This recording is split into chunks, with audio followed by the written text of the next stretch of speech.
Salut à tous et bienvenue dans Comics Discovery, l'émission qui vous perd dans les mondes infinis et dimensionnels du comics.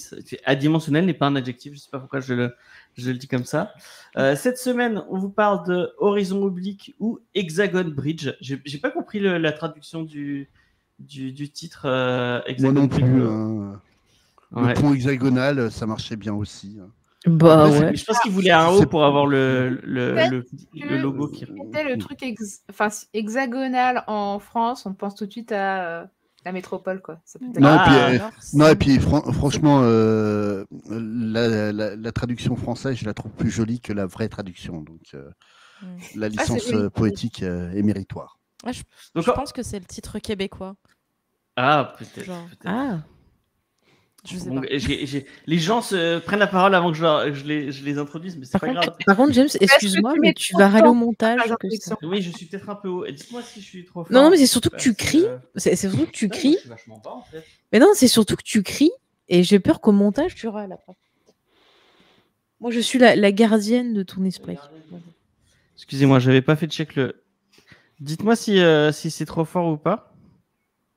Ouais. Non, pas vous dites, il n'y a pas de. Bon, bah, on va rester. Si XP rien dit, c'est que ça si doit XP dit rien, c'est que c'est bon.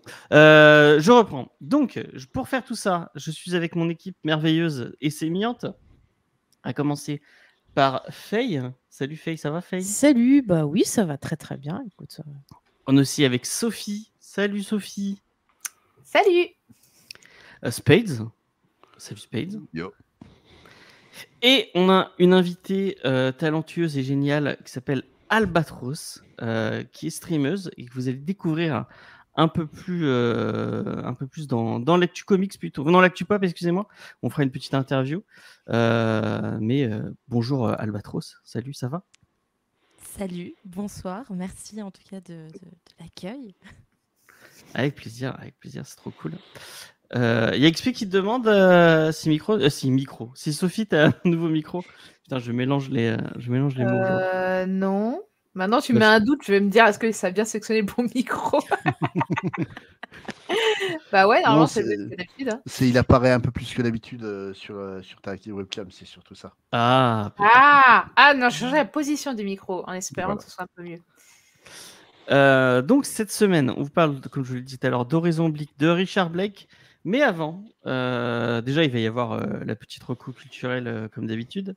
Mais on a eu un petit commentaire sur Podcast Addict, donc je tiens à le souligner parce qu'il est positif. Donc, et que ça fait plaisir. Ça fait plaisir d'avoir des commentaires, surtout des commentaires 5 étoiles.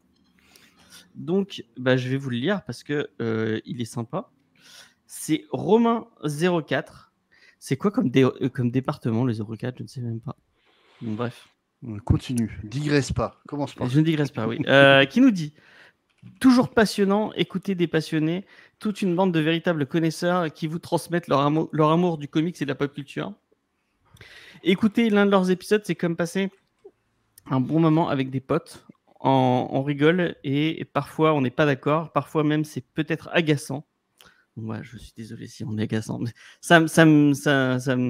ça ne m'étonnerait pas qu'on soit agaçant. Non, mais après, c'est peut-être agaçant parce qu'on ne peut pas nous répondre. Mais faites comme moi. Peut-être. Moi, je parle toute seule et je réponds à ce que je regarde. Et ça marche très bien. Oui, c'est vrai. C'est pour ça que j'ai arrêté d'écouter des podcasts de quiz parce que j'insultais tout le monde autour de moi. Moi, ce que j'adore, c'est dans le tramway quand les gens ils me regardent en mode c'est quoi cette folle. Bon, pardon, vas-y. Il continue en disant « Mais je vous assure que l'on passe toujours un bon moment dans l'univers de James et Faye. Longue vie à Comics Discovery. » Merci beaucoup Romain. Même si tu écris Comics Discovery, arrêtez d'écrire Comics Discovery avec un espace entre les deux. Arrête. C'est accroché. James, sois gentil avec les auditeurs et les auditrices. Et on me dit que 04, c'est Alpes d'Haute-Provence. Peut-être. Donc voilà, merci beaucoup. Et n'hésitez pas à faire comme Romain, à nous mettre un petit commentaire 5 étoiles sur vos applications de podcast. Ça fait toujours plaisir d'avoir, et surtout avec un message aussi gentil. D'avoir du soutien, c'est toujours chouette. Ouais, ça donne moins l'impression qu'on parle dans le vide. Effectivement. Donc, on va commencer avec la petite recommandation culturelle. Chaque semaine, on essaie de vous proposer un truc qu'on a vu, qu'on a lu, qu'on a entendu ou même qu'on a goûté, quoi que ce soit, qu'on a envie de partager avec les auditeurs. Et maintenant, je me dis que j'ai peut-être complètement oublié de dire à Albatros qu'il y avait une recommandation culturelle. Te connaissant, mon cher James, c'est plutôt probable. Oui, c'est plutôt probable, oui, effectivement. On a oublié je de me m'excuse. dire quoi? Qu'il y avait une reco au début de l'émission. Si, on m'a dit. Du coup, Ah, trop bien. Tu vois, t'as je suis été allée dans mauvaise ma langue, bibliothèque. Faye. Moi, je sais pas, moi, avec lui, je sais que. C'est vrai que d'habitude, j'oublie toujours de le dire. Mais là, j'ai bien fait, je l'ai dit. Je sais pas si tu veux commencer, tiens, Albatros, pour nous proposer ta petite reco. Non, je vais laisser les autres faire comme ça, comme D'accord, ça. y a La pas de je vois un problème. peu comment les gens font. Tu sais, c'est un peu genre je suis la nouvelle dans la classe, donc je vais voir comment dire. Qui on va interroger? Alors, la personne qui ne regarde C'est pas. ça. Ton papa, il fait quoi? Ta maman, elle fait quoi? Spades, tiens. Est-ce que t'as une reco à nous Merde, il proposer? n'aurait pas dû parler. Bah tiens, pour une fois, je vais recommander un film récent. Donc Vas-y. la semaine dernière, j'ai vu Monkey Man, donc il faut que je le le nouveau voie. film de Dev Ouais, Patel. Ouais. Je suis en fait, le film est perfectible. J'ai vu beaucoup de défauts, mais il est vraiment sympathique. Il y a un véritable fond social qui est très intéressant. Mhm. Et ça mérite le coup d'œil malgré un rythme un peu étrange, on va dire. Ça prend beaucoup de temps au début avant de vraiment se lancer. Et des scènes de baston qui sont pas top, quoi. Mais franchement, ça mérite un vrai coup d'œil. Ok. Il faut qu'on aille le voir. Luna, elle l'a déjà vu 2 fois. Et peut-être une 3e avec nous. Je ne sais pas. Je sais pas quand on aura le temps d'y aller. Je sais pas, peut-être jeudi. Pour XP, le tonton des États-Unis, il l'a déjà. Le film. Il m'a dit il va le voir à Los Angeles. D'accord. Ouais, c'est pareil, avec mon mec, on s'était dit qu'on allait voir un week-end, mais entre le fait qu'on a plein de week-ends avec des mariages, des week-ends prolongés où tu en profites pour partir, tu fais bon, c'est quand qu'on va aller le voir? Qu'est-ce qu'ils sont pénibles, ces gens, à être heureux dans la vie, bordel. Mais ouais, c'est chiant, quoi. Soyez malheureux. Nous, on veut juste du temps pour pouvoir faire plein de choses, des émissions, écrire, faire plein de choses, et ben non, ils veulent pas. Après, Ernest Hemingway disait qu'il faut vivre la vie pour pouvoir en parler dans ses livres. Je crois. C'est beau. En plus classe que ça. Tu veux enchaîner, Faye? Oui, si tu veux, avec plaisir. Alors, moi, c'est une reco. Demain, sur Netflix, il y a une série que j'adore qui remet, qui était sur Amazon Prime, qui avait été enlevée et qui revient sur Netflix. C'est Psych. Et je vous en ai déjà parlé. J'ai un amour pour cette série, mais inconditionnel. Et vraiment, je vous invite à aller la découvrir. Donc, Psych, c'est 2 amis d'enfance qui travaillent avec la police de Santa Barbara. Et la particularité de ce duo, c'est que l'un des deux, Sean, il fait semblant en fait d'être un médium. Et donc, il utilise son pouvoir, alors qu'en fait, son vrai pouvoir, c'est qu'il a un super sens de l'observation, enfin voilà, et plein de choses comme ça. Et il utilise ce soi-disant don pour mener des enquêtes avec son meilleur ami d'enfance, voilà. Et c'est une série qui est hyper drôle, les persos sont attachants, il y a plein de références pop culture, mais qui sont bien utilisées, qui sont pas juste là pour dire « Ah, regardez, je vous sortais le truc de telle époque ». Non, ça sert dans l'histoire, ça sert pour partager les émotions. Enfin, c'est une série que j'adore, que vraiment, je vous conseille. On en avait parlé dans Geek en série. On avait reçu Yael pour l'occasion. Et ça a été un plaisir d'en parler avec elle. Et vraiment, voilà, je vous invite à aller découvrir cette série parce qu'elle n'est pas assez connue. Et elle est géniale, pardon. C'est Psych, foncez, ça y est, demain matin, sûrement à partir de 9h. Une série bien plus geek et bien plus mieux réalisée que Big Bang Theory. Non, mais ça Big Bang Theory. Toi, t'as vraiment une haine de Ça n'a rien Big à Bang voir. Theory. Pour le coup, ça n'a rien à voir. Hein. Je me dis, c'est cool parce que sur Netflix, t'as déjà Monk, là, tu vas voir Psych. Si vous aimez le procédural et les même enquêtes, mais fun. Mais si vous devez voir qu'un épisode de Psych, c'est celui où il se retrouve dans une petite ville qui s'appelle du Alpine à enquêter sur un meurtre d'une jeune femme qui s'appelle Paula Meral, qui est en fait un hommage à Twin Peaks qui est absolument merveilleux, cet épisode. J'adore. L'épisode vampire aussi, j'aime bien. Enfin, alors, le seul truc moi, qui me chagrine, c'est que j'avais commencé à la regarder quand c'était sur Prime et que du coup, là, c'est passé sur Netflix, mais je vais pas savoir où j'en suis, du coup. Bah, il faut recommencer du début. Moi, dès demain, je me la refais. Parce qu'elle est pas trop série où je me suis dit, je vais recommencer du début pour Medium, je vais recommencer du début pour Monk, et c'est des séries qui sont très longues. Tu peux pas faire ça avec toutes les séries, c'est pas possible, quoi. Sachant que je fais ça tous les 5 ans avec Buffy. X-Files, à un moment donné. Salut Riley. Ah, coucou Riley. Je me Ouais, dis, tu vois, je on, mets un par- t-shirt, effectivement. on parle de Buffy, ça y est, il y a la Jean-Philippe Voilà. qui Ah arrive. oui. Voilà. L'invocation a marché. On est en train de remater Buffy, mais je l'avais dit la semaine dernière, et on est arrivé au moment où Riley est là. Et c'est vraiment le Ça pire nous remplit le personnage. petit cœur de joie. C'est le pire personnage de cette série. Ce mec. Vraiment. Oui, mais il va avec les meilleurs épisodes de la série, quasiment. Ouais. On vient de Oui. voir l'épisode sur Jonathan. Il est trop bien. cet épisode. Superstar, saison 4. Voilà. Les petites interactions avec Spike, elles sont géniales. Enfin, Et en plus, Spike est génial dans cette saison. ouais. Ah, mais Spike est tout le temps C'est vrai. génial, Oui, à part dans le Spike est final de la super saison 6, pour une certaine scène. J'en dis pas plus. Mais Oui. warning. Voilà. Continuons, James, sinon on va parler de Buffy pendant au moins 3 heures. Ouais, on va ouais, rien. Effectivement. Bon, moi, je vais rester sur la série télé. J'ai vu Mon Petit Reine sur Netflix. J'avais très peur parce que, comme Sophie, le nom me faisait un peu peur et l'affiche m'avait fait un peu peur. Je m'étais dit, oh, c'est bizarre comme parti pris. J'avais vu une petite reco qui en parlait et j'avais peur qu'il y ait un petit côté grossophobe, puisque pour vous donner le pitch, en fait, c'est un mec qui est apprenti humoriste, qui fait du stand-up et qui va avoir une espèce de stalkeuse qui va le stalker et qui va le harceler et on va voir un peu comment il va s'en dépatouiller et comment ça va chambouler sa vie.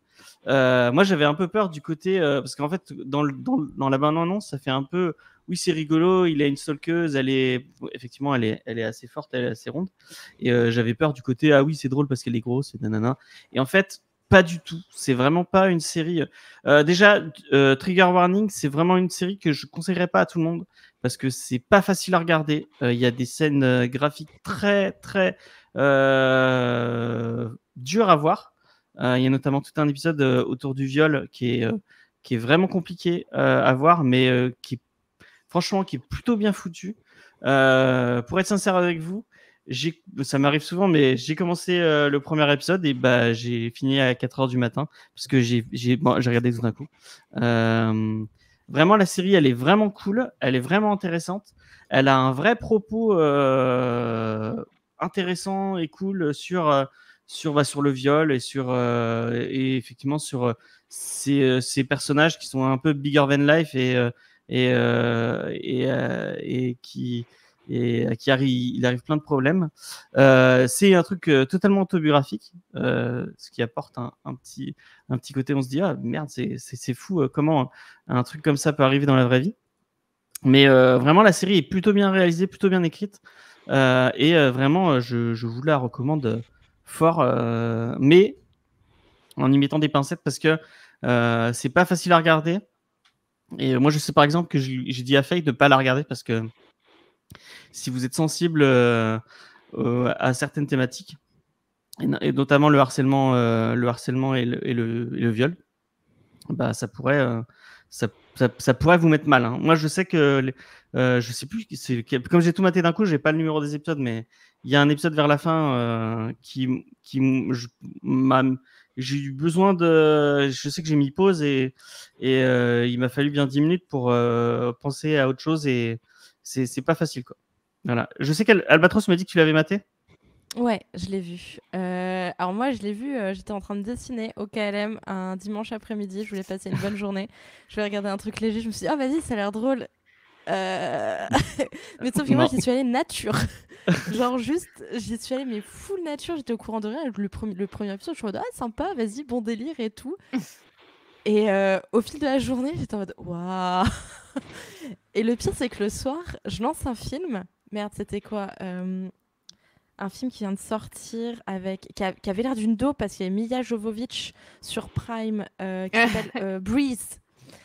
Et je me dis, vas-y, ça a l'air bon délire, un truc à la Resident Evil et tout. Non, Badant. Badant, pareil. C'était pas ta journée, quoi. Et là, tu allais me coucher et tu vas dire, waouh, moi qui voulais passer une journée légère. Donc ouais, non, par contre, j'approuve sur le propos aussi qui est vraiment bien amené. Et quand, à la fin de la série, j'ai réalisé que c'était une histoire vraie et que c'était le gars concerné qui jouait son propre rôle, j'ai fait, Ouais. ah ouais. Ah ouais, Là, à ce moment-là, ouais, c'est le gars qui a vécu ça qui joue son propre rôle. Donc j'étais un peu en mode ah, mais du coup c'est bon. Mais vraiment en soi, il y a des épisodes durs, mais en fait ce que je trouve très intéressant, c'est que au début le mec, il passe vraiment pour un lâche, vraiment gros naze quoi, mais c'est même le plot de base, minute 1, tu comprends que c'est un gros naze et que le gars se décrive lui-même comme un gros naze, je me dis waouh. Ouais, il y a une a explication clarté. pourquoi il est comme ça. En fait. Oui, bien sûr, mais donc voilà, très bonne série, je conseille aussi. Bah après, c'est peut-être thérapeutique pour lui parce que c'est vrai que des fois, quand on écrit ou autre, pouvoir justement utiliser la fiction pour parler des traumatismes, ça aide beaucoup. Enfin, moi, je sais que c'est quelque chose qui m'aide beaucoup. Ouais. Ah, Oula, attends. Qu'est-ce que t'as fait? J'ai voulu arranger le son de Albatros et pas du tout. On va remettre tout à l'heure. On l'entend plus. T'as pas moyen de monter ton. Qu'est-ce qui se passe, James? Attends, il faut que tu. Est-ce que je fais des trucs, mais elle les. Pourquoi il veut pas que je le. Et qu'est-ce que t'as C'est fait? bizarre. Je sais pas, je change des trucs dans les paramètres et ça les vire de suite. On t'entend plus. Non. Qu'est-ce que t'as touché encore? Rien, j'ai rien touché. Attends, je retente. T'es sûr que t'as sélectionné le bon micro? T'as pas un autre micro sur le. Ah oui, Ah là, c'est bon. Ah c'est oui. bon, vous me réentendez? Ouais. Ouais. Mais c'est peut-être bas. un peu bas. Ouais, Moi, je sais pas. Je suis vraiment sur le bon micro et même sur ma carte de son externe, je suis au max en termes de. C'est trop On va bizarre. faire avec, hein. Mince. Ouais, c'est pas grave. Ça va être de ma faute. Mais oui, c'est totalement de ta faute, XP. Mais non, c'est pas la faute d'XP. Et je t'ai coupé, tu disais quoi? Je suis désolé. Non, j'essaye de revoir le poème son parce que là, alors là, je suis hyper fort dans mon gain. Je tape dans les roues. Ouais, Et là, d'accord. c'est un gain, ouais. Ok, et là? Ah, là, c'est mieux. pas mal. Là, c'est pas mal. Un peu Ouais. trop fort. Je vais baisser mon. Hein? Fort? C'était un peu fort. Ouais, là, tu satures un peu. Ok, et là? Bien. Bien. C'est Spade, notre expert en son. Ok. Bon, on va. Et comme on y est, Spade, t'as pas une bonnette qui traîne? Parce que tu popes un peu. Tu pouvais pas dire ça avant l'émission. Ouais, mais je savais pas. James, il fait des digressions et il se fait des difficultés level 50. Mais c'est pas grave, hein, si t'en as pas, c'est pas Sinon, grave. je vais me la jouer feld up sur le côté, ça devrait passer. Ouais, c'est bien comme ça. Bon, allez. Vas-y, Alba. Et maintenant, si tu veux. maintenant qu'on m'entend Voilà. correctement. Ma recommandation, du coup, c'est un livre, c'est Absolu, Les Mobilisés de Margot Dessen aux éditions Big Bang. On pensait que la dystopie était morte, moi aussi, fort, avec Hunger Games, et après le reste, le genre, je trouvais, était un peu tombé en désuétude, et il n'y avait pas beaucoup de vraiment trucs, de bons bouquins dystopiques qui sont sortis à mon goût. Et ben cet été, le tome 1 est sorti et je l'ai dévoré. Le plot est finalement assez simple et c'est pour ça qu'il fonctionne bien. C'est dans un futur dystopique, machin. Il y a eu une guerre terrible. Varsovie est tombée. On a mis des murs immenses parce qu'à l'intérieur, il y a la chose avec une majuscule. Et on envoie 100 gamins tous les ans entre ces murs pour affronter la chose. Un plot vraiment simple. On suit du coup 4 jeunes qui sont balancés là-dedans. Et pas que, parce que en fait, ce qui est intéressant dans le bouquin, c'est qu'il y a c'est vraiment un roman choral et on suit plein de points de vue et c'est hyper rythmé. Et les descriptions de la chose, du monstre, ça faisait longtemps que je n'avais pas eu peur entre guillemets en lisant un livre où je m'étais pas sentie mal. Et dès les premiers chapitres, c'est très très catchy, très dystopique. L'écriture est fluide, accessible. Et comme c'est une autrice française, en plus, on souffre pas de la traduction qui peut être parfois approximative. Et le tome 2 est sorti là il y a quelques semaines. Donc vraiment, si vous avez envie de vous mettre ou remettre au genre dystopique, vous passerez un très bon moment, j'en suis persuadée. Merci pour cette reco. J'ai pas lu, mais l'autrice a un podcast assez cool. Je sais plus comment ça s'appelle, c'est apostrophe ou écriture. Enfin bref, elle a un podcast assez cool. Si tu tapes le nom de l'autrice, tu le trouves. C'est pas écriture. Hein Oui, du coup. C'est pas écriture? Ça me dit quelque chose, ce type de podcast. Je suis pas sur l'écriture. Je Tu crois que m'en c'est as un parlé nom. déjà. Je crois que le nom me dit quelque chose, Mais Margot. en je tout sais pas cas, je suis tentée. Je vais quoi. me Ouais, mettre ça a dans l'air la cool. liste. Et regarde la belle édition reliée là, tout ça. Est-ce que tu Elle l'as est acheté à Easter Egg? Non, je l'ai pas acheté à Montpellier. D'accord, Ah ça là. va. Ça, tu es pardonné. N'importe quoi. Mais qu'est-ce que c'est maintenant? Non, mais maintenant, je dois acheter tous mes livres à Easter Egg et c'est terrible. Bah ouais. Moi, Mais, moi, je fais ça. J'irai leur commander le tome 2, faut que je le prenne. Voilà, exactement. Avant de se lancer dans la review, parce qu'on va se lancer dans la review, et merci encore une fois pour cette. J'ai pas fait ma Ah, reco. moi. oui, t'as pas fait ta reco, excuse-moi. Tu me zappes à chaque fois. C'est pas- Pour une fois que c'est pas moi qui ai zappé. Selon lui, on Oh, parle mais- trop, toi et moi. Donc, C'est ça. Vas-y, Il a Sophie. décidé de couper court. Vas-y, Sophie. Et ben moi, je vais faire une reco un peu tardif parce que c'est un jeu qui est sorti il y a très très longtemps, mais le 2 arrive, donc voilà. C'est Frostpunk que j'ai enfin fini. Voilà. Je joue pas souvent et étant sur Mac, en plus j'ai pas énormément de jeux qui sont disponibles sur Mac. Et celui-là, en fait, il est assez cool parce que le concept, c'est genre, il y a une ère glaciaire.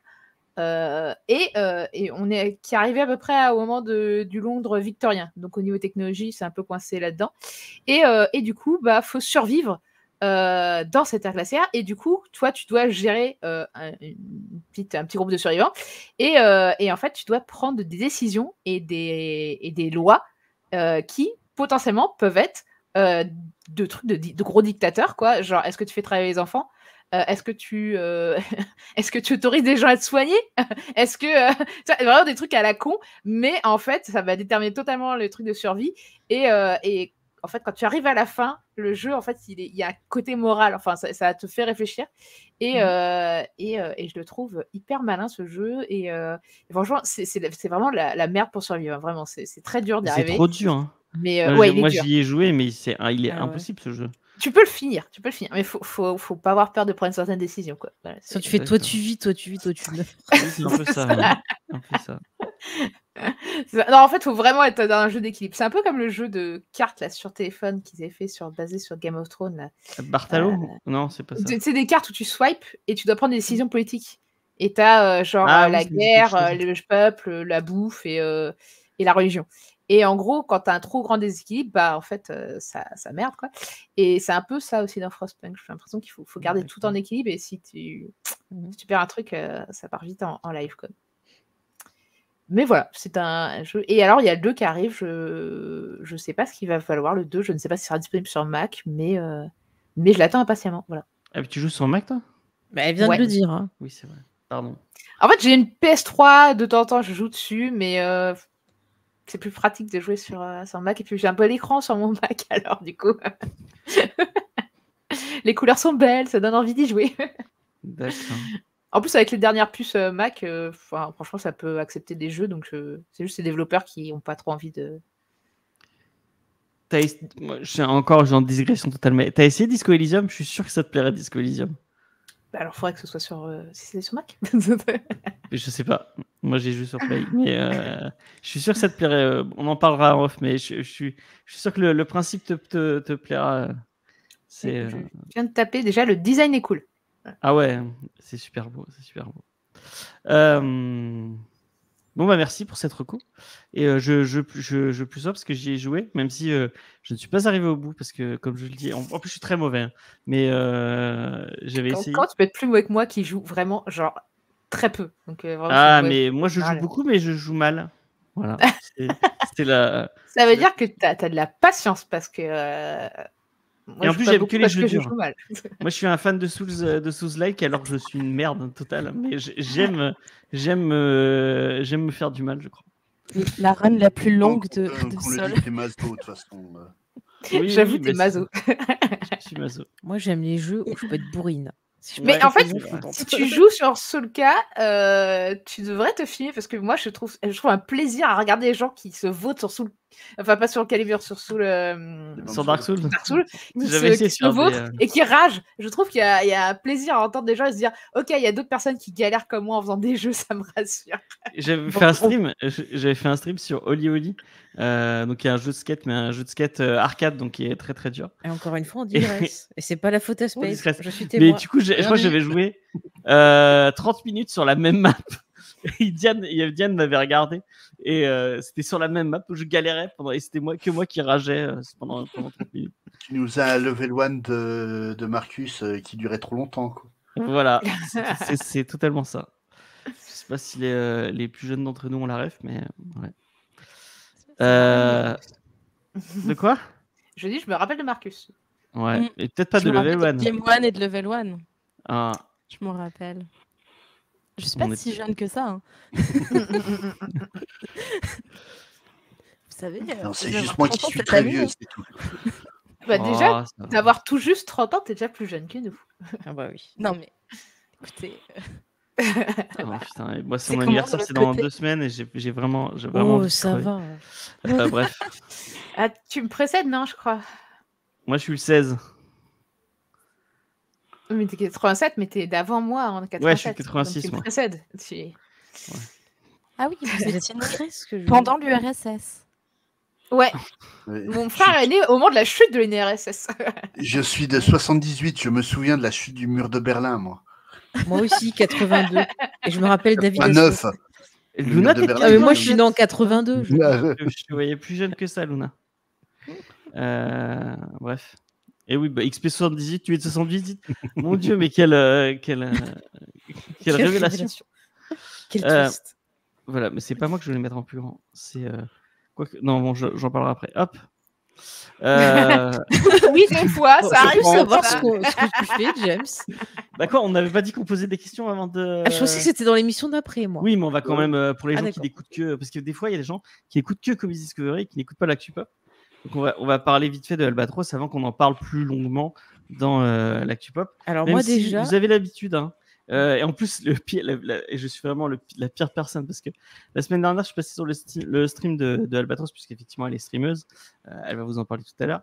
Et moi, comme un connard que je suis, tu veux les questions des trucs?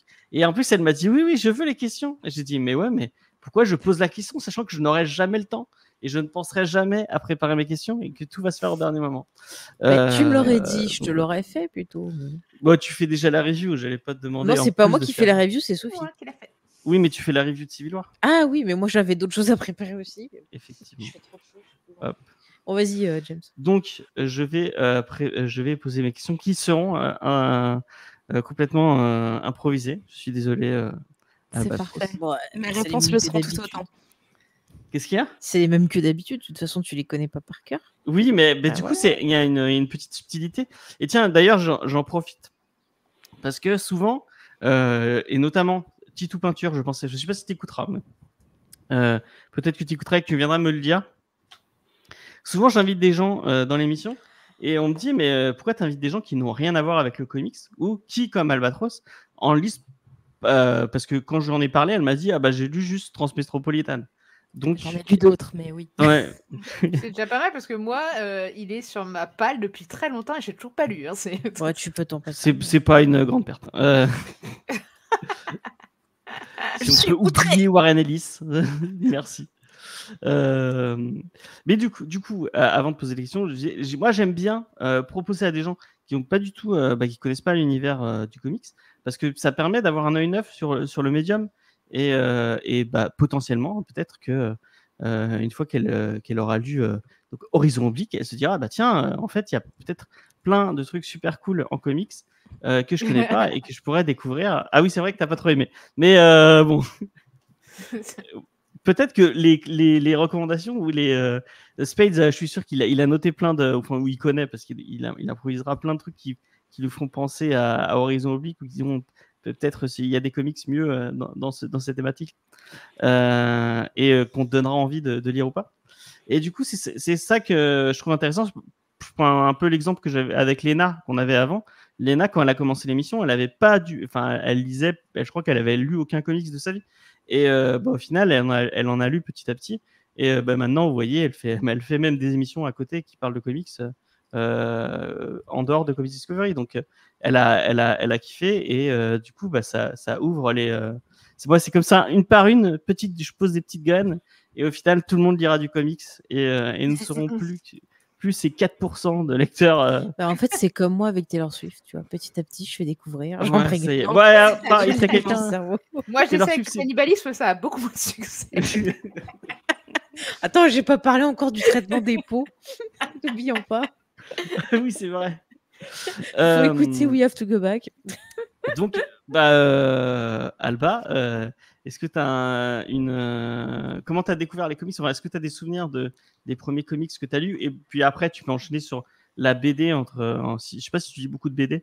Alors, je lis quelques BD, quelques comics, mais mon premier comic, c'est Transmétropolitane. Hein. Vraiment, le premier comic que j'ai dévoré, c'est celui-là. Quand j'avais 18 ans, 19 ans, que je faisais mes études de journalisme. Parce bah que, oui, forcément. bah oui, forcément, c'est pour ça. En fait, j'étais une grande fan d'Hunter S. Thompson. Parce que je faisais partie de ces journalistes. Ouais, journalisme immersif, Gonzo, changeons le monde, brûlons les... Enfin bref, voilà, quoi, j'avais 18 ans et des idées. Du coup, j'ai lu Transmétropolitane sur les conseils d'un ami. Et je sais pas, le pied de chaise de la vérité, ça m'a transcendé. Enfin, les gars, j'étais en mode, je veux faire du journalisme, mais pareil, je vais être provoquée. Donc, en plus, j'aimais énormément tout le côté politique du comics. Donc, j'ai vraiment commencé avec Transmettre. Je connaissais pas Warren Ellis. En plus, j'aimais bien le fait qu'il s'était inspiré d'Hunter S. Thompson, etc. dans les refs.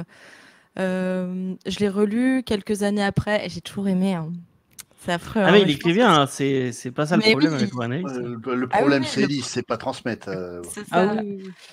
Et du coup, j'ai commencé avec ça, enfin avec ce comic-là, et j'ai essayé d'autres comics, mais alors déjà, quand on parlait comics, pour moi, c'était DC, Marvel, etc. Et l'univers m'a toujours un peu impressionné, fait peur. Du coup, je me suis jamais trop essayé, et j'ai tenté d'autres comics. Par exemple, j'ai un souvenir d'un comic avec des dieux de l'Olympe et de la musique. Je sais pas si ça vous parle. Oui, c'est ça. Et j'avais acheté le tome. J'avais pas accroché plus que ça au tome 1. Du coup, c'était Je pense que pour aimer, il faut vraiment être fan de musique, de rock and roll et de mythologie, je pense, parce que tu vois des indices si tu connais des trucs et tout, et si tu connais pas, je pense que tu dois te dire c'est juste un truc sur les fans et l'art, et qui est déjà un point de vue intéressant, mais l'aspect mythologique va se développer plus après ensuite. J'avais pas accroché des masses. Après, en BD, j'avais beaucoup lu Torgal quand j'étais petite. Grosse fan de Torgal. Je crois que j'ai commencé avec Torgal, Aldébaran, les mondes d'Aldébaran, énormément. Donc ça, j'ai toute la série, après les spin-offs, Survivants, tout ça, beaucoup aimé. Après, roman graphique aussi, tout ça. Là, dans ma page, j'ai Il brûle, qui a l'air d'être un banger, mais j'ai toujours pas ouvert. C'est trop bien, Il brûle, pardon. Non, mais voilà. C'est trop bien. À chaque fois, je mentionne ça, et à chaque fois, on me dit c'est trop bien et tout. Et il est littéralement dans ma bibliothèque juste derrière. Et je sais pas, je me dis, il faut un mood, tu vois, je sais pas quel mood il va me falloir, mais il faut que je lise. Donc voilà, la BD, mais c'est toujours quand on me demande ce que je lis que j'arrive pas à retrouver les noms. Mais je pense que c'est pareil pour tout le monde. Hein. Genre, et toi, t'aimes quoi en BD? Je sais plus, mais j'en lis, mais je sais plus. Attendez. Ah non, ils sont pas là, mes livres. Ils sont pas grave, c'est pas grave. Donc voilà. Mais du coup, ton habitude, ton lien un peu avec la pop culture et c'est plus la littérature ou le mon lien avec la pop culture, déjà, c'est surtout, je pense, tout ce qui est monde de l'imaginaire. Beaucoup de séries, beaucoup de films, beaucoup de romans, beaucoup de mangas, beaucoup d'animés, beaucoup de jeux vidéo. Beaucoup d'internet. C'est marrant, quand je te parle de BD, tu mets pas le manga dans le. Enfin, moi, pour moi, ça allait être toi. BD, manga. Ok. Je sais pas. Enfin, c'est BD, comics, manga. Ouais, non, je mets pas. Parce que des mangas, par contre, ça, j'en ai lu. Hein, j'en ai. Pouf. J'en ai lu énormément de GTO. Bah vas-y, Evangelion. si t'as des mangas que tu kiffes pour donner un peu Je pense que l'univers Monster, que tu ça aimes. fait... Monster, trop bien, Monster. Monster, ouais. un univers assez incroyable. L'Attaque des Titans a été en 2012, l'animé, la saison 1 sur Wit Studio était incroyable. J'ai un peu moins aimé quand c'était Mappa. Et là, je sais pas, dans mes derniers coups de cœur, j'ai redécouvert un peu le shonen avec Jujutsu Kaisen. J'avais longtemps arrêté parce que c'était un peu toujours comme ça se répétait tout le temps. Et avec Jujutsu Kaisen, j'ai trouvé que ça apportait vraiment un vent frais. Donc je m'y suis remise. Genre, petite figurine de Gojo, tout ça, dans le décor du stream qui se cache régulièrement. Sinon, Naruto, hein, j'ai grandi avec Naruto. Genre vraiment, quand ils ont commencé à avoir des enfants, j'ai dit, ouais, je suis vieille.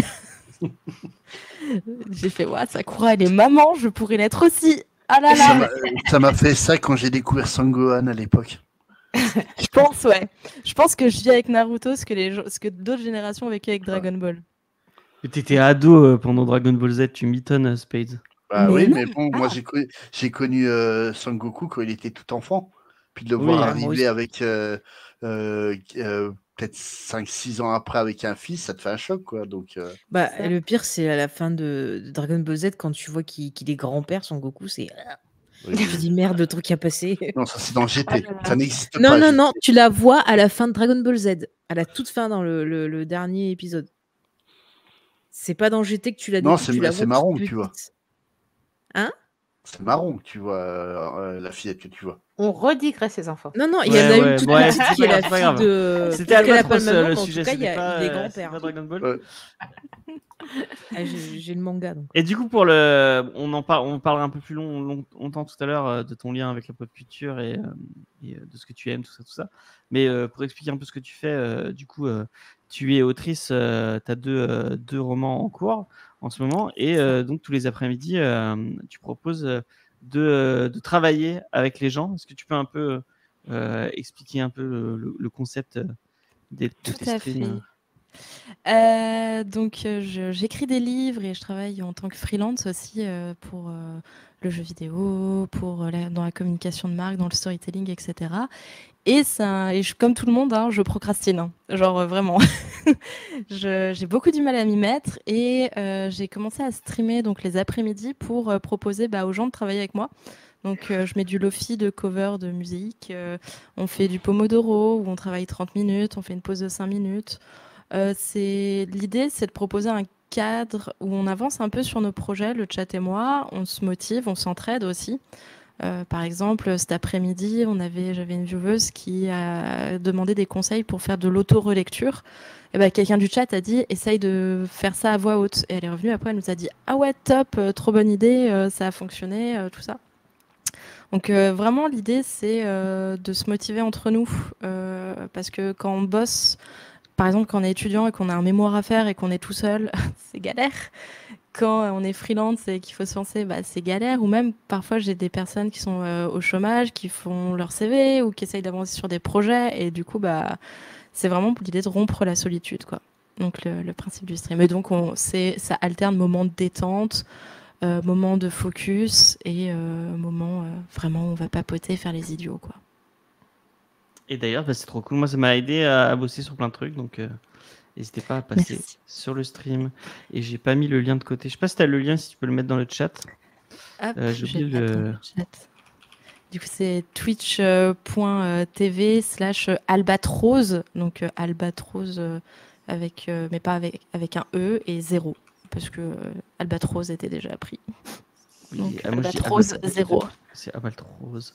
Oui, avec un E. Albatros avec un E et 0. Voilà. Merci beaucoup.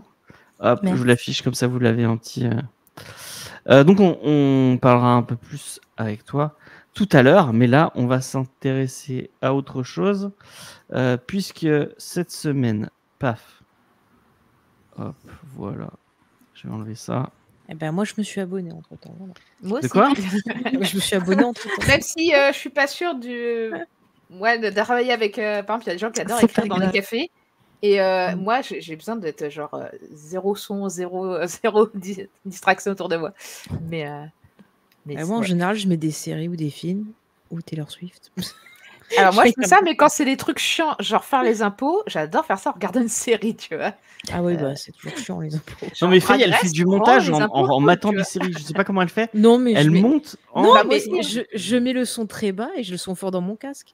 Mais c'est Ah pas non, grave, moi, c'est pour avoir je un monte fond qui aussi bouge. avec des Je me séries, sens en moins fait, ou seule. des films, ça me dynamise dans le montage, je trouve.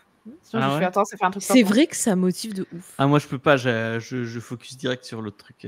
Mais moi, j'y peux rien, faut que j'ai plusieurs trucs ouverts. Bah, après, ça dépend où t'en es du montage. Je trouve que pour les ours, ça marche. Après, quand c'est sur la finition, vaut mieux être concentré sur le montage. Ah oui, oui, oui, bah oui, là, je suis pas encore sur la dernière touche. Là, j'enlève les trucs qui vont pas. D'ailleurs, en parlant de montage, j'ai complètement oublié de vous le dire, mais il y a un épisode de Billy Discovery qui est sorti. Je l'ai sorti cet après-midi, exprès pour en faire la promo. Donc, on vous a parlé de Journal de Fabrice No. Si vous ne connaissez pas BD Discovery, c'est l'émission la petite sœur de Comics Discovery où on parle de franco-belge. C'est avec Diane, que tu connais, Alba, puisque c'est une des vendeuses, enfin une des libraires de Easter Egg. Il y a Judas qui anime l'émission, Julien, Marion et moi. Et l'épisode de cette semaine, enfin de l'épisode qui est sorti aujourd'hui, il est vraiment très très bien. On m'a un peu, je me suis un peu fait violence pour le monter. Donc normalement le montage est bien. N'hésitez pas à me faire des retours. Et vraiment, j'ai adoré faire cet épisode. Et donc voilà, n'hésitez pas à aller l'écouter. Même si la thématique est donnera peut-être pas forcément envie, parce que l'autobiographie, tout ça, c'est moins vendeur qu'un truc de SF ou un truc Marvel ou DC. Mais n'hésitez pas à aller écouter. Il y a plein d'autres recos de trucs cool autour de ça. L'épisode est vraiment très cool. L'ambiance est vraiment très bien. Donc, allez écouter l'épisode. Mais on va revenir sur la review. Donc, cette semaine, dans Comics Discovery, on vous parle de Horizon Oblique de Richard Blake. Et c'est Sophie qui va vous en parler. Je te laisse la parole, Sophie. Oui, alors, c'est paru chez Urban Comics et c'est scénarisé et dessiné par, comme tu disais, Richard Blake. Donc Richard Blake, qui c'est un artiste qui a étudié la peinture et le graphisme, et vraiment une orientation très peinture, puisqu'il a même exposé à New York. Et ensuite, il s'est intéressé aux comics. Et Horizon Oblique est son premier roman graphique. D'après ce qu'il dit, il a commencé à le travailler au dessin et au pinceau, avant de se dire que finalement les outils numériques c'était super et que ce serait plus utile dans son projet. Vous avez d'ailleurs tout le détail de son travail, de comment il a travaillé sur l'œuvre à la fin, puisqu'il y a une interview de l'artiste qui vous permet d'en savoir plus. Et c'est toujours cool quand il y a un petit bonus à la fin d'un comics, je trouve. Voilà. Alors, que raconte Horizon Oblique ? Eh bien, c'est l'histoire d'un couple de cartographes qui partent étudier des mondes découverts dans ce qu'on appelle la passerelle, qui est une espèce de passage qui mène vers d'autres mondes qu'on suppose parallèles, mais c'est assez vague en fait.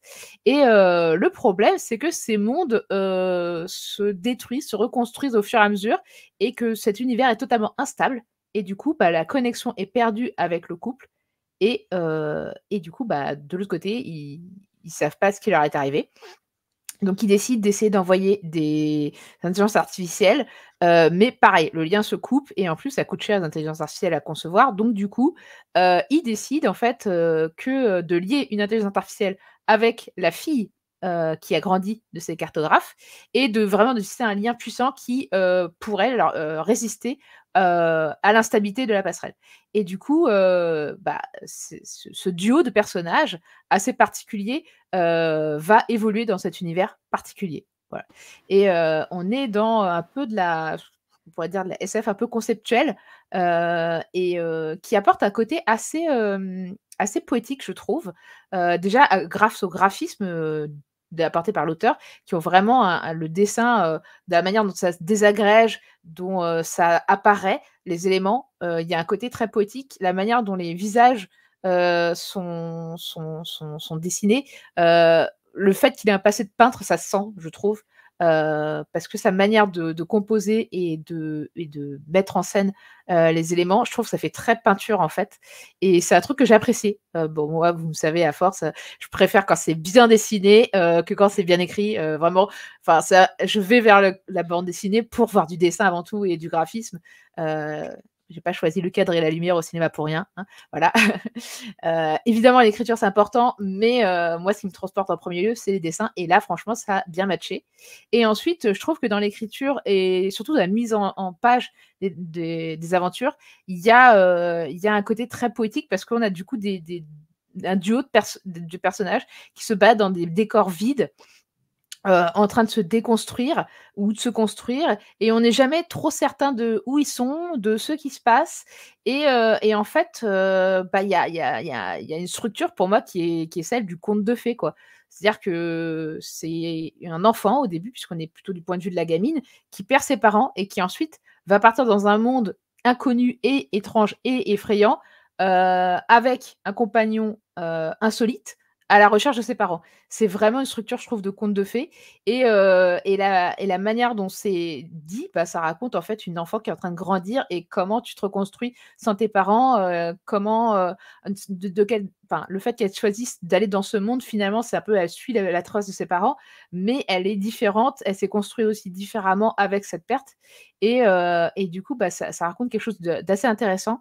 Notamment, j'ai trouvé dans une scène qui se passe dans une simulation en Italie, où il y a une espèce de spectre qui apparaît sans cesse, et de perception qu'elle a, où ça ne peut être que dû à cette déchirure d'avoir perdu ses parents. Et voilà, moi, ça m'a plu, parce que j'aime bien les contes de fées et j'aime bien tout ce qui est poétique. J'aime bien quand c'est un peu déprimant, un récit. Voilà, et ça, c'est un peu. Voilà. Après, c'est assez conceptuel, donc j'avoue que moi qui ai l'habitude de faire 2 choses en même temps, là, j'étais en train de marcher, d'écouter de la musique et lire le BD, et mon cerveau a fait: «Là, ça fait trop, tu arrives plus à suivre l'histoire». Donc le côté, un peu décousu fait que ça peut, je peux comprendre que ça déplaise, parce que c'est pas forcément, évident au premier vœu. Moi, ça m'a rappelé un peu la BD, franco-belge, de SF, de manière générale, où il y a des univers un peu, voilà, des univers très poétiques et qui te transportent par les images et par une histoire qui n'est pas forcément très, très construite et très aboutie. On va plutôt te suggérer des éléments, et toi, ton imagination de lecteur va s'en emparer et va aller encore plus loin. Et si vous aimez ça, je pense que Horizon Oblique vous plaira. Voilà. Par contre, si vous êtes plus hard SF, en aimant avoir des trucs vraiment très détaillés l'univers, là, vous n'allez pas forcément trouver votre content. Voilà. Alors moi, le seul hic, c'est la fin, que j'ai trouvé un peu en suspens. Et il s'avère que l'auteur compte faire 2 autres volumes, donc c'est pas vraiment une histoire finie pour lui, même si c'est vendu un peu comme tel, parce que c'est pas dit qu'il va y avoir enfin, c'est pas présenté comme s'il y avait une suite. Après, je comprends en termes d'édition, il y a beaucoup d'éditeurs qui aiment bien lâcher le premier tome et se dire c'est une histoire qui fonctionne, parce qu'on ne sait pas si, en gros, en général, c'est selon les ventes qu'il y aura, la suite va être faite ou pas. C'est pour ça que tu as certains auteurs d'ailleurs qui sont fait un peu bâcher sur les réseaux, qui conseillaient quand on aime un auteur et qui fait une saga, de quand même acheter les volumes, même si tu sais pas si la saga va sortir en entier, parce que moins de gens en achètent les volumes, plus il y a de chances que la saga ne sorte pas en entier, hein, voilà. En termes d'édition, voilà, l'édition de comics comme de bouquins, c'est un marché, c'est une industrie, et il faut que ça fonctionne, quoi, mine de rien. Voilà. Mais moi, en tout cas, ça m'a donné bien envie, et j'avoue que je suis assez curieuse de voir la suite. Eh ben, merci beaucoup, Sophie. Je vais te rejoindre sur beaucoup de points que tu as nommés. Moi, ça m'a fait un bien fou de lire un truc comme ça. Après, les trucs qu'on s'est tapés la semaine dernière et même la semaine d'avant. Ça fait quelques semaines qu'on se tapait des trucs pas ouf. Ouais, j'avoue. Entre Doctor Who, Power Rangers, de venir à un truc un peu conceptuel, un truc avec un imaginaire un peu plus original et un peu plus fouillis, ça fait du bien. Ok, au niveau du scénario, j'en ai un peu parlé avec Alba tout à l'heure, où elle me disait que, bon, je vais pas spoiler ce qu'elle disait, mais elle a effectivement, scénaristiquement, bon, ça, c'est pas ouf, mais moi, j'ai un peu voyagé, ça m'a fait voyager. Je trouvais que c'était très beau. Il y avait un côté très poétique, très mélancolique. Et j'ai kiffé, ça m'a fait du bien. Donc rien que pour ça, je trouvais que le titre était beau. Effectivement, c'est très très très esthétique, mais ça fait du bien des fois, hein, des petits titres comme ça. Je sais pas ce que tu en as pensé, toi, Faye. Bah écoute, de ce titre. oui, moi j'ai beaucoup aimé également. Alors effectivement, le scénario, ça va rien révolutionner, mais je trouve que l'univers fonctionne plutôt bien. Visuellement, c'est très beau. Je disais à James, l'architecture des bâtiments, moi ça m'a fait penser un peu aux jeux vidéo Fez. Alors je précise jeux vidéo parce que quand j'ai dit à James, ça m'a fait penser à Fez. Il a pensé à Z70 Show. Oui, je sais pas pourquoi. Je ne sais pas pourquoi. Écoutez, J'ai essayé de faire des liens entre Fez vous me direz. et le Enfin, titre. Je bref. t'ai dit au revoir. Voilà. Apparemment, il y a un perso qui dit ça. Non, je sais pas. Non, mais je trouve l'univers intéressant. Alors, effectivement, je te rejoins aussi sur le côté un peu mélancolique de ce truc. Il y a des moments où j'ai pensé à l'histoire sans fin parce que tu as des moments où il y a des paysages un peu qui se désagrègent. Donc, j'ai pensé au néant dans l'histoire sans fin. Donc, je vous plante un peu l'ambiance du truc. J'ai bien aimé le perso de la petite fille au début, qu'après on suit adulte et qui est avec un robot. J'aime bien la chimie entre les deux. Je les ship, écoutez, voilà. Non, mais je trouve que ça fonctionne bien et j'ai vraiment envie de voir la suite parce que je trouve le propos intéressant. Le rapport aussi entre justement l'héroïne et ses parents, je trouve ça aussi intéressant. Je pense qu'il va sûrement y avoir quelque chose autour du deuil. Je pense. Écoutez, je ne vais pas m'avancer, on verra bien. Mais voilà, j'ai trouvé ça plutôt contemplatif, mystérieux. Et effectivement, sur la fin, je me suis dit, j'aimerais bien avoir la suite. Je suis un peu restée frustrée, donc j'espère qu'on aura la suite. Voilà. Moi, ça m'a fait penser un peu à Carbone et Silicium Oui, je suis assez d'accord avec toi sur ce point de vue. Ouais.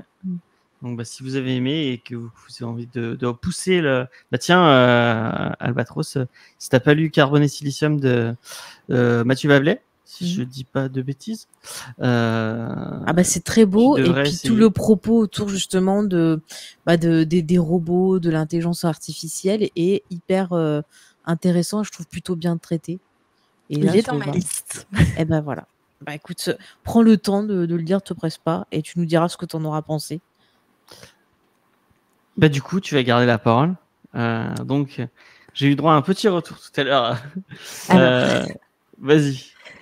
Alors, il est très beau. On va commencer là-dessus. Le gars, franchement, en vrai, il est beau. Le livre est beau. Je pense que le livre-objet doit être incroyable. Les dessins sont fabuleux. Le problème pour moi, c'est le scénario. Parce que du coup, j'étudie la science de la narration.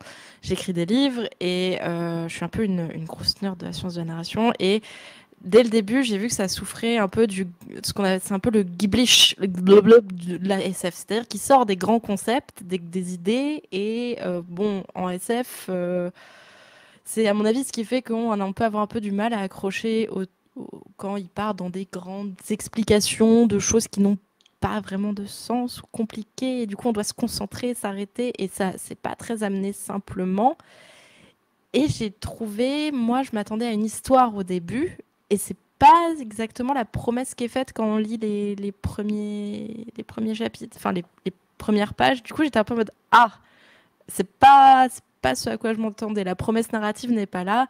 Et aussi, il souffre énormément dans les dialogues du symptôme on explique les choses pour le lecteur à des personnages qui sont censés savoir ce qui se passe. Et ça, c'est un peu le truc de débutant quand on écrit, c'est qu'on va utiliser les dialogues pour faire du world building, pour expliquer des concepts, etc. Parce qu'on ne sait pas trop où les mettre, et surtout en BD, c'est extrêmement dur. Donc plusieurs fois, j'ai trouvé que les personnages se disaient des choses qui sont censés connaître. Enfin, les gars, vous bossez sur un truc de ouf. Me dites pas que vous êtes incompétent au point de vous réexpliquer les bases. Donc ça avait tendance à me sortir un peu. Du coup, j'étais un peu avec un peu comme un chat dans la BD. Genre, des moments, je rentrais dedans parce qu'en plus de ça, j'adore les thématiques robot petite fille. Genre, j'ai écrit une nouvelle dessus. Ça sera sûrement mon prochain roman. C'est le robot et j'ai écrit un recueil de nouvelles autour des robots et autour de la figure de la petite fille. Et donc, j'étais méga hypée. Et il y avait des moments où je retrouvais ce côté très attachant des personnages. Parce que il y a de la maladresse, mais il y a de la tendresse pour les personnages qui sont, qui ont ce côté un peu naïf, je trouve. Ce que je trouve dommage, c'est qu'il n'ait pas été accompagné d'un scénariste plus expérimenté pour vraiment rendre hommage aux idées, aux personnages, à la qualité de dessin, etc. Voilà. Genre, c'est un oui, mais. Bah, c'est bien d'avoir. En plus, des arguments dans ce que tu apportes, donc ouais, c'est très cool. Et toi, Spades, est-ce que tu es plus team Sophie ou team Albatros? Bah, en fait, c'est moi qui ai proposé de lire le titre à la base. Oui, c'est vrai. C'est un titre que j'avais déjà lu en VO. Et pour revenir sur ce que disait Sophie, en fait, c'est publié chez Image. Et Image, c'est pas eux qui te payent pour produire tes bouquins. C'est en fait, eux, ils vont se payer sur les recettes que tu fais et tu récupères en fait tout l'excédent, on va dire. Donc, si tu as de l'argent, tu peux sortir autant de titres que tu veux chez eux. Hein, eux, ils s'en foutent. C'est un fonctionnement très étrange. Image Comics. Mais donc, en fait, pour ce titre-là, je vais dire que en fait, c'est un titre, tu vois que c'est une première œuvre. Graphiquement, ça défonce. Vraiment, j'avais pas lu un comics aussi beau depuis au moins Mon Stress de Marjorie Liu et Sana Takeda, que je te recommande, Sophie, tu devrais aimer. C'est un truc avec des monstres qui mangent des gens ou pas, peut-être. Ah, je confirme, Sophie, tu devrais aimer. Moi, j'aime beaucoup. Ouais. C'est vraiment très bien. C'est vraiment très bien et c'est super beau. Et là, en fait, on voit que c'est un comics de graphiste parce que vraiment, chaque plan, chaque case est vraiment étudié et travaillé. Il sait ce qu'il veut raconter à travers ces enchaînements de cases. Mais comme dit Albatros, on se rend compte en fait qu'il ne sait pas exactement ce qu'est de la BD au niveau de la mise en place des dialogues. Après, moi, ça s'est passé quand même. J'ai fait abstraction de ce défaut-là parce que voilà, c'est une première œuvre et je suis intéressé par voir ce qu'il va faire par la suite, comment il va prendre ça. La ressemblance avec la BD européenne, notamment, ça fait très très Métal Hurlant dans l'esprit. Là, avec le volume de Urban, on découvre en fait qu'il était très très fan des cités obscures de Schuiten et Peters. Et effectivement, une fois qu'il dit ça, c'est évident quand tu lis le titre. Et d'ailleurs, on a une interview croisée de Schuiten et Blake dans le volume. Et moi, ce que j'ai beaucoup aimé, c'est vraiment non seulement le monde se désagrège au fur et à mesure, mais même la temporalité, en fait, elle est complètement éclatée. Il y a un temps délétère, en fait. Et ça m'a évoqué, en fait, les grands récits de fantasy et de science-fiction, d'exploration. J'ai pensé à Rama de Arthur C. Clarke, où la découverte d'un vaisseau qui vient à travers le système solaire et la visite de ce vaisseau-là, ou même carrément aux montagnes hallucinées de Lovecraft, qui quand même raconte juste la balade de quelques types dans une cité des anciens, et sans forcément atteindre au niveau d'excellence de Rama ou des montagnes hallucinées. Ouais, il a du potentiel, hein, ce petit Blake. Hein. Je serais curieux de voir ce qu'il va faire par la suite. Mais oui, il faut qu'il prenne vraiment des recommandations auprès de scénaristes plus chevronnés pour comprendre comment mieux structurer son histoire. Mais je pense plus qu'il faudrait qu'il vienne voir du côté européen que du côté US. Oui. Si je peux pour revenir sur le scénar, je veux pas tout démonter, hein, genre c'est lisible, etc. C'est juste qu'il y a un goût de ça pourrait tellement en fait ça pourrait être vraiment un chef-d'œuvre en vrai, hein. Vraiment, et j'ai un petit goût d'insatisfait, ouais. Ouais, en fait, c'est ça aussi. C'est tellement beau. C'est dommage. Au niveau du scénario, enfin en tout cas de la manière dont l'écriture des cases, les petites explications qui sont un peu touffues, moi ça m'a rappelé les vieilles BD quoi, les Black et Mortimer où il y avait vraiment des trucs un peu touffus et des complexes où tu fais waouh, t'es peut-être pas obligé de donner autant d'infos tout d'un coup quoi. C'est un peu assommant et c'est Mais une manière d'écrire qui en fait il y avait un peu avant et qui a disparu je pense aujourd'hui, qui est devenu Mhm. beaucoup plus fluide parce que effectivement il y a beaucoup plus de développement comme tu disais de théorie de l'écriture etc. et qu'aujourd'hui on est un peu en train de déconstruire ce mythe de l'écrivain normalement il arrive, il vient et il sait déjà tout faire. Non, c'est pas comme ça en vrai. Et et je pense que ouais, il y a peut-être été, il y a peut-être le côté premier bouquin aussi. Effectivement, s'il a rien fait Oui. d'autre avant, c'est. Parce que vraiment, et comme il le dit lui-même, en fait, il s'est basé sur des images qui le hantaient, qu'il avait dans sa tête. Et c'est vraiment, en fait, un livre qui se regarde plus qu'un livre qui se lit. Vraiment, à chaque page te hurle, regardez, c'est super beau. Et, Mais en fait, c'est limite, tu vois, comme si c'était des petits tableaux. Et donc, il y a, dans les défauts, je dirais qu'il y a des fois un côté un peu figé qui fait que ça oblige à côté d'avoir 3 tomes Ouais, d'explication. c'est ça. Alors que s'il avait un peu changé la mise en scène, peut-être faire quelque chose d'un peu plus actif dans les gestes, dans quelque chose, il aurait pu peut-être par l'image voilà, donner des infos. Je pense Je sais que pas. son atmosphère qui est particulière, qu'on a aimé, le côté poétique, etc., le côté conte de fées, etc., vient aussi de ce côté un peu figé et pas ce côté actif que tu peux avoir dans la BD, enfin le classique comics, quoi, avec des gestes et des mouvements, parce que là, c'est une histoire plus posée au final de Je sais pas, gens peut-être qui une rêvent au histoire final, quoi, tu vois. peut-être dans la mise en scène, tu vois, les petits bonhommes des cases, je sais pas, faire quelque chose dans ça pour essayer un peu. Parce que c'est vrai que je vous rejoins qu'il y a des fois, effectivement, des choses maladroites dans le texte, surtout au début. Et j'avais un peu peur, mais heureusement, je trouve que les personnages permettent de sortir de ça et de rester accrochés parce qu'effectivement, on sent qu'il y a du cœur dedans. On a envie d'être avec eux, on les aime bien. Enfin, moi, je les ai trouvés un peu cute et tout. Et Ouais. j'étais bien dedans. Mais c'est vrai que des fois, c'est dommage, effectivement, d'avoir des grosses. Le truc est un peu cases. en deux temps. Il y a tout le moment où avant qu'il rentre dans la passerelle, et c'est au moment où moi je trouve, je sais pas si Albatros va être de mon avis du coup, vu que c'était elle qui avait le plus de problèmes avec la narration. Mais je trouve que quand ils sont partis qui commence vraiment l'exploration, ce côté un peu explication, un peu too much, elle se, Oui, c'est ce que Mais je te disais. En fait, il a souffert il a souffert de ce que vivent. Il a souffert de deux trucs. Du syndrome de l'auteur débutant qui a envie de tout mettre le lore de son univers incroyable dès le début et de tout expliquer au lecteur pour être sûr que le lecteur comprenne bien.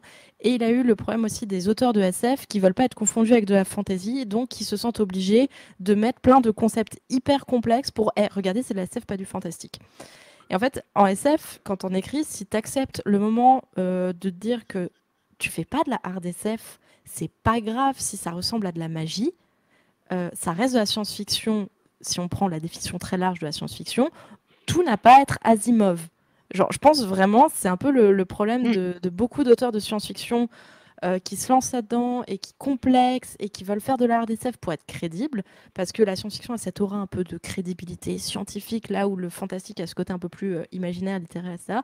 Que s'il avait plus accepté le côté un peu conte de fées science-fiction, franchement, assumer ça, ça aurait été une dinguerie. Je pense. Ouais. Déjà, pour moi, la première erreur qu'il fait, c'est de placer son histoire en 4000 et des brouettes, alors que temporellement et visuellement, ça ressemble à maintenant, quoi. Et je pense qu'il l'aurait mis dans un futur proche. Et puis avec l'évolution actuelle des IA et des robots, en tout cas, ce que tu vois, par exemple, ce qu'ils font au Japon, où tu as des robots infirmiers, hein, je pense qu'en fait, tu aurais mis ça en 2050, ça passait. Ouais, tout à fait. Mais le truc, voilà, c'est comme tu disais, tu parlais du Giblish tout à l'heure. C'est ça, il va nous sortir un pseudo-jargon scientifique qui fait qu'alourdir l'histoire. Après, pour la mise en scène. C'est pas le seul à faire. Hein. Ouais, il y a des réalisateurs qui font ça et qui ont je sais pas combien de millions d'entrées au cinéma. Donc, bon, non, et puis ça fait depuis l'origine de la SF que c'est comme ça. Hein. Quand tu lis dans les premiers bouquins, il vit à Zorglub au loin et tira avec son pistolet laser. C'est c'est la même connerie, hein, voilà. Mais, mais C'est le clair. truc, en fait, c'est qu'au niveau de la mise en scène, je suis pas d'accord avec vous. Il y a en fait, toute sa mise en scène, elle pose sur une idée de suspension et de cassure du temps. En fait, moi, ça m'a fait penser au mangaka Adachi, qui a fait beaucoup de mangas de sport, notamment Touch et compagnie, qui a ce délire-là, en plein milieu de l'action, il va te poser des cases qui vont complètement casser la temporalité, du genre, tu as un match Touch qui est sur, en français, le dessin animé, c'était Théo ou la batte de la victoire, qui est un super manga et un super dessin animé, et super vieux aussi, hein, comme moi. Donc, Qui est ressorti il y a pas longtemps, je crois. ouais, non, mais c'est génial. De toute façon, tout Adachi est génial. Il faut vraiment découvrir cet auteur si vous ne connaissez pas. En fait, en plein milieu d'un match de baseball endiablé, il va te mettre une image sur un poteau télégraphique, une deuxième image sur un oiseau qui passe. Et ça casse vraiment, ça brise vraiment la temporalité du match. Ça met un effet de suspension du temps. Et c'est vraiment en fait ce qu'il a essayé de faire là, Richard Blake. Et franchement, je trouve que graphiquement, ouais, rien que pour le graphisme, ça vaut le coup, quoi. Faut vraiment y aller. Après, ces défauts d'écriture, par exemple, moi je me suis dit, un truc tout bête qu'il aurait pu faire, c'est, vu que l'IA est en train de se construire et que elle ne sait rien de cet univers, ils auraient pu passer toutes les explications à travers lui, tu vois. Mais bon, bref. En fait, je pense que le problème, c'est à mon avis la ligne éditoriale. Si Image, c'est un peu comme de l'édition d'auteur, à compte d'auteur, donc c'est-à-dire que c'est l'auteur qui donne son truc et qui donne l'argent pour le truc, c'est normal qu'il n'y ait pas de travail éditorial, qu'il n'y ait pas de C'est pas eux retravail de qui, l'écriture. c'est pas eux Et du qui coup, donnent l'argent. C'est en fait, Image va publier le bouquin, mais toi, t'es pas payé tant qu'eux, ils se sont pas remboursés sur leurs frais de production. Ah, oui, mais ça, Voilà. tous les éditeurs font ça, enfin, plus ou moins. Non, mais là, Ils Image, retardent vachement le temps de te payer tes trucs. ah oui, non, mais là, c'est. Généralement. Non, parce que dans le comics, chez DC ou Marvel ou Dark Horse, tu as un contrat. Tu travailles, c'est du work for hire dans la plupart des cas. Et là, vraiment spécifiquement, Image, en fait, tu viens avec ton équipe créative. Donc là, il est tout seul, ça va d'autant plus vite. Ouais. Mais si tu es scénariste, il faut que tu trouves toi-même ton dessinateur, ton coloriste, ton encreur, ton lettreur et compagnie.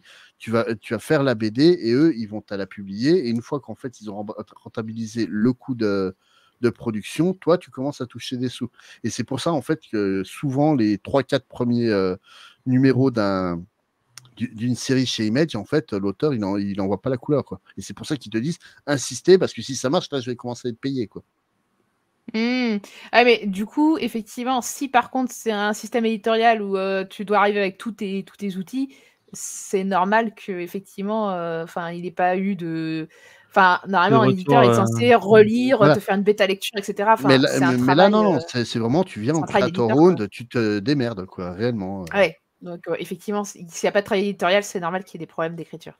Enfin, qu'il y ait des petits problèmes, quoi. Ouais.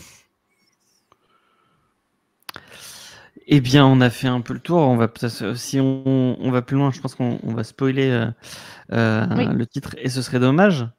Mais bon, même si je vais le dire à chaque émission, à chaque fois que Spade sera là, on a un magnifique logo qui nous a été dessiné par Tito Peinture. Il est magnifique ce logo.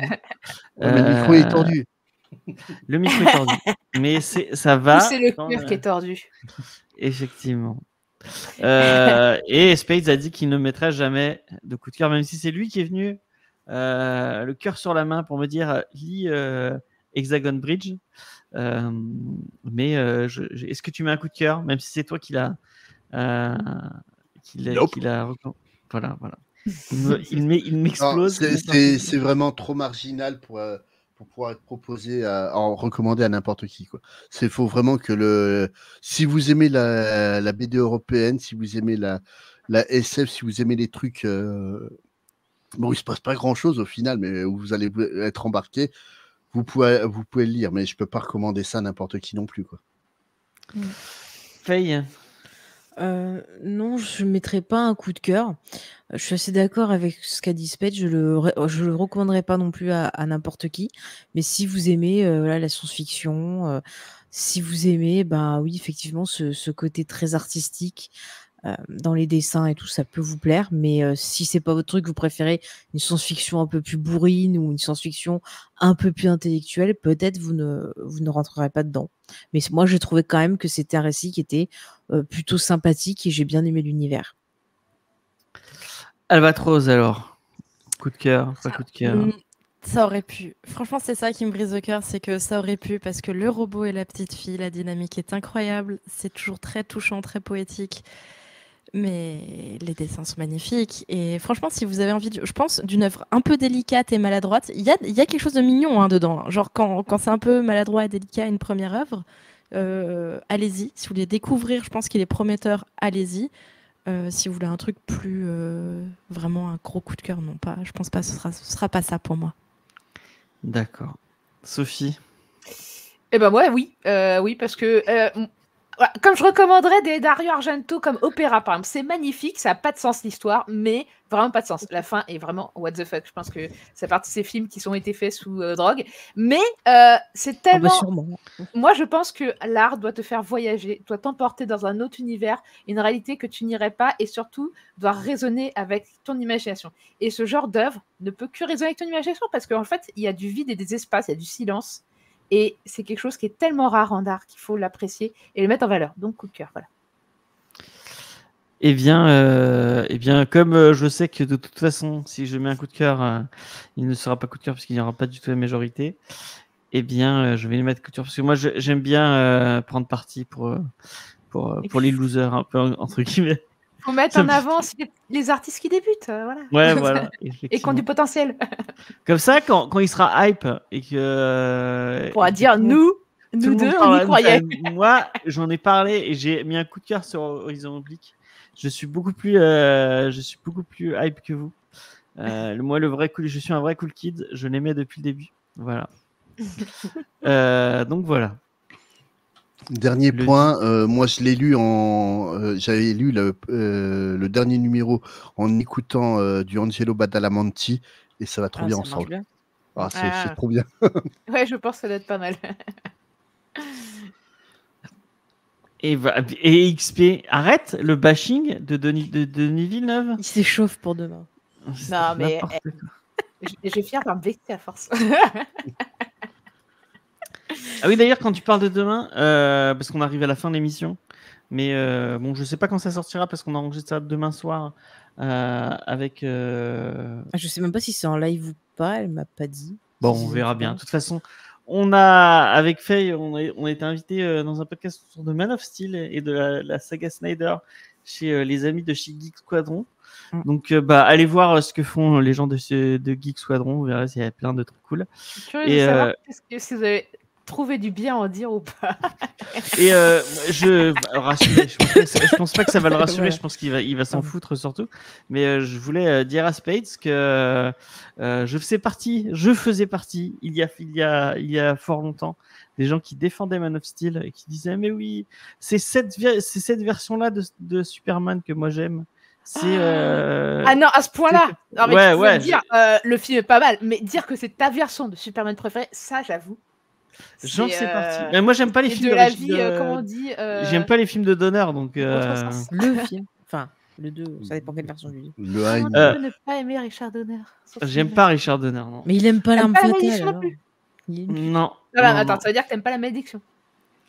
Il l'a pas vu. Je l'ai vu il y a très longtemps, mais je suis pas très fan de Donner non plus. Pas trop mon... Mais qu'est-ce que je fais avec toi en fait? Bon, enfin bref, ce que je voulais dire, c'est que en fait, je pense, et peut-être que Space me contredira, mais que je disais oui, c'est ma version de Superman, mais c'est parce que j'avais pas lu de Superman, parce que je pensais ne pas aimer Superman et j'en avais une vision éclatée et j'avais pas lu de Superman. Et maintenant que je revois Man of Steel, en fait, Snyder n'a rien compris à ce qu'est le personnage. Il y avait un indice, toutes les autres adaptations de Superman allaient à contresens de ce que proposait Snyder quand même.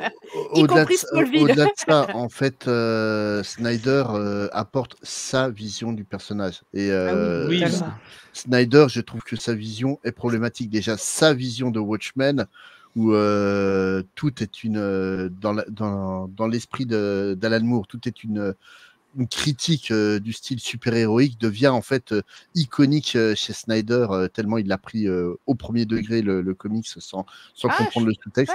Si, je t'assure que si. C'est une apologie du virilisme, le Watchmen de Snyder.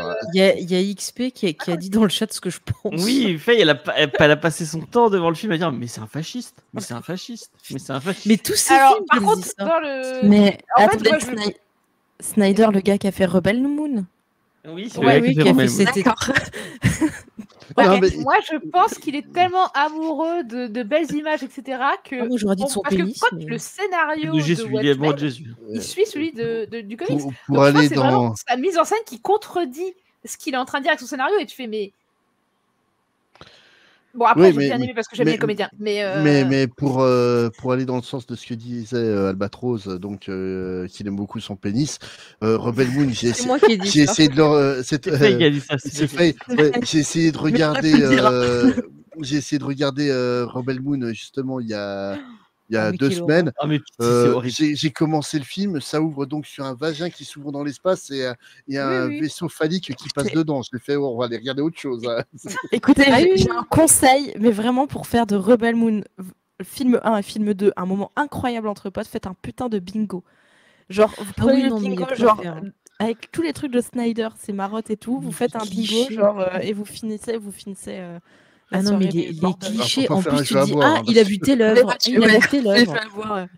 Bah, en Pour le fait, coup, moi, je pense que le mix. problème de Snyder, c'est que. Parce que je trouve que ses premiers films étaient pas mal du tout. Et en fait, plus ça va, plus c'est une catastrophe. Et je pense que ça fait partie de ces réalisateurs qui. Plus tu l'encenses, plus il va faire de la merde. Mais tu Plus il va sais, faire c'est- des trucs qu'il pense que tu aimes dans ses trucs précédents. Et il va en faire. Enfin, ça va devenir un espèce de Non, déformation. je crois qu'on a juste eu tort d'aimer l'armée des morts à l'époque, c'est tout. Mais non, Et oui, parce que quand tu le revois, il y a des des choses qui vont pas. D'ailleurs, je vous invite à écouter l'épisode de Jumpscare dessus, où vraiment j'étais assez d'accord avec leur analyse et des problèmes de Snyder.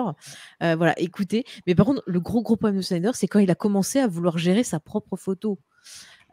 C'est juste horrible. Vous voyez la suite là, qu'il a fait de l'Armée des Morts sur Netflix, il y a déjà un gros problème. Il n'y a rien qui est droit. Il y a Bon, rien qui est on arrête la digression Snyder et on va Vas-y. finir Le sur Snyder un jeu bashing, à on boire. arrête. C'est toi qui l'as lancé. Hein. Oui, c'est vrai. Mais comme En fait, d'habitude. on hein. notera d'ailleurs que tu as lancé toutes les digressions. Oui, mais c'est toujours moi. Hein.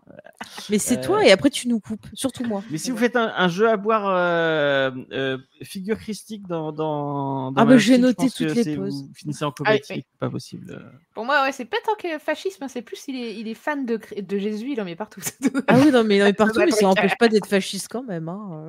D'un Jésus très particulier. En tout cas. Voilà. En tout cas, bah, vous pouvez retrouver Albatros sur son stream presque tous les jours. Oui, Sauf le week-end.